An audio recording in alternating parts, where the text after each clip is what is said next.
Another country that has been ravaged by violence and war is the Democratic Republic of the Congo. With a history of conflict going back well into the 1600s, the beautiful and extremely resource rich country has never seen a stable government and is still plagued by tragic violence even today. Over the first 3 days of February 2021, violent attacks were carried out in Western Democratic Republic of Congo. At least 66 indigenous Iyake people were killed and dozens more wounded by ethnic Nkondo villagers across the district of Bianga. At least 40 children were among the dead. The attackers burned more than 1,000 houses, as well as schools, churches, and health centers in 8 villages. The silence surrounding these massacres and absence of accountability highlight the long-standing abuse and discrimination suffered by indigenous people in Congo. The lives and culture of indigenous peoples like the Iyake are closely linked to the rainforest and its resources, but their customary rights have long been ignored. They have suffered from marginalization, domination, and exploitation. Well, joining us is Moses, a young man who spent his first 15 years of life in the DRC. Moses, thank you for being here. Thank you. It's a real pleasure. This is an amazing country that you're from, and so rich in resources. But it is a violent part of the world. Yes, it is. Talk about that. What happens? How does this go down? So all this started back 20 years ago.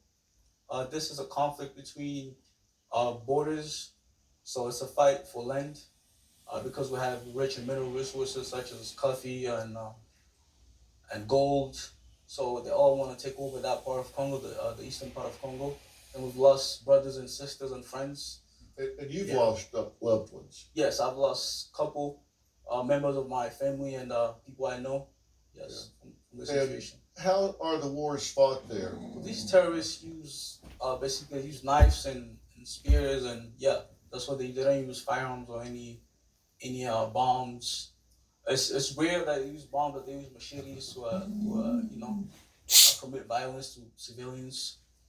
So they'll set up on a village and just overwhelm it by numbers, or how does it? So they'll basically come in groups at night and just burn the village and start killing people. This is not something that you read in the headlines a lot.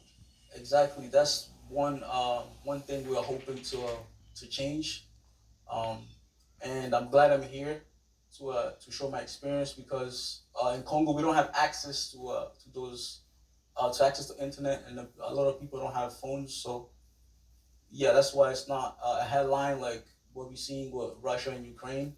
There have been over 6 million people killed since 1998. Oh yeah, yes. Do y'all get that? 6 million people killed since 1998. 73% of the population lives in extreme poverty, and more than half of the country lacks access to clean water, and less than 10% of the population has access to electricity. I said earlier, I don't think that attention is being paid to the Ukraine because the victims of this invasion are white. We don't need to pay less attention when we have the number one nuclear power in the world invading a democratic republic. We just need to pay more attention to situations like this.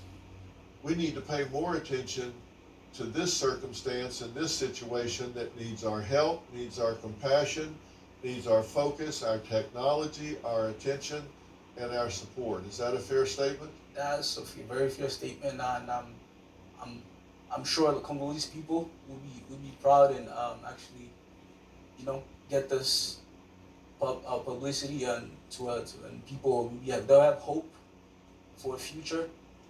And Americans are great people, and I believe they can help us just like they're helping other countries to put this out there so people can be aware of what's going on. And they should be proud of you for being here. You're well spoken. Thank you so much.